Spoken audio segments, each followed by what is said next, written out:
दोस्तों, देश में बहुत तेजी से एक थ्योरी पर काम चल रहा है जिसे वन नेशन वन इलेक्शन के नाम से बुलाया जा रहा है।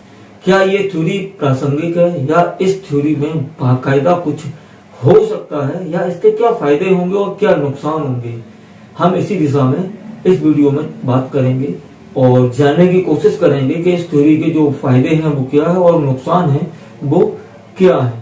तो दोस्तों, दरअसल ऐसा नहीं है कि ये थ्योरी पहली बार देश में सामने आई हो। दरअसल 2015 से ही ये इस बारे में कई बार बात की जा चुकी है कि वन नेशन वन इलेक्शन करवाया जाए। अगर पूरे देश में इलेक्शन होता है तो सीधी सी बात है कि करोड़ों रुपए की बचत होगी और जो बार बार आचार संहिता लगने से जो देश में विकास कार्यों की गति लगभग रुक जाती है वो फिर से बराबर चल सकेगी, उसमें कहीं भी कहीं रुकावट नहीं आएगी। खासकर हम देखते हैं कि लगभग हर 2-3 महीने में किसी न किसी राज्य में चुनाव होने लगता है, तो 5 साल तक हमें कहीं भी चुनाव कराने की जरूरत नहीं पड़ेगी और उसमें सीधी सी बात है सरकार का ढेर सारी मशीनरी और ढेर सारा पैसा इसमें बचेगा जो पब्लिक के लिए खर्च किया जा सकेगा। तो ये तो इसके फायदे हैं, लेकिन क्या इस थ्योरी का कोई नुकसान भी है? तो भैया नुकसान तो बहुत है। सबसे पहली बात यह है कि ये थ्योरी आई कहां से। दरअसल है क्या कि आजादी के बाद से ही लगातार 1952 में जब आम चुनाव हुए थे तो सबसे पहले सभी राज्यों के और पूरे देश के लोकसभा यानी विधानसभा चुनाव एक साथ ही करवाए गए थे। तो उस टाइम पे जबकि पूरे देश में कांग्रेस का शासन था, तो 1967 तक जब तक पूरे देश में कांग्रेस का सरकार बनी रही तब तक ये थ्योरी काम करती रही।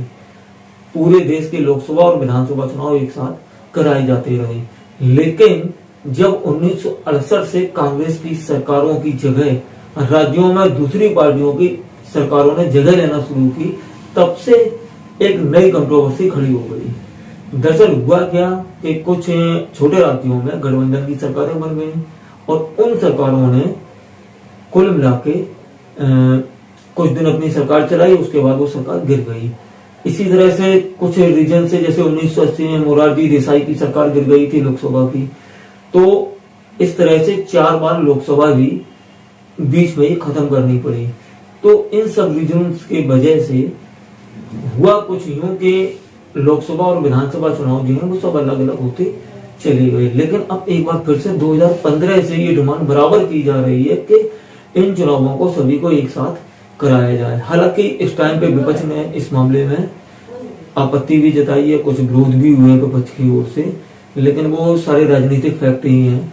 हालांकि इसमें थोड़ी सी एक दिक्कत ये आने वाली है कि एक साथ इतने बड़े चुनाव के लिए ईवीएम्स कहां से आएंगे। इसके लिए लगभग 2 लाख ईवीएम्स एक्स्ट्रा खरीदनी पड़ेंगी, उनमें करीब 10,000 करोड़ रुपए का खर्च आएगा। इसके साथ एक पंगा और भी है कि ईवीएम जो है वो 15 साल से ज्यादा वर्क नहीं कर सकती है। 15 साल के बाद ईवीएम जो है वो खत्म हो जाएगी, उसके बाद फिर नई ईवीएम लेनी पड़ेगी नई सिरे से।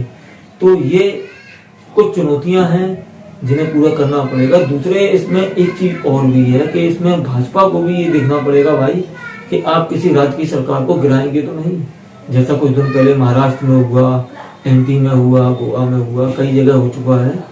तो इस बात पे भाजपा को भी देखना पड़ेगा भाई वो किस राज्य में कहां पर सरकार गिराती है, और अगर नहीं गिराती है तो अगर गिराती है तो कैसे चलेगी, वो अगर नहीं गिराती है तो 5 साल पूरे कर पाएगी या नहीं कर पाएगी। थैंक्स।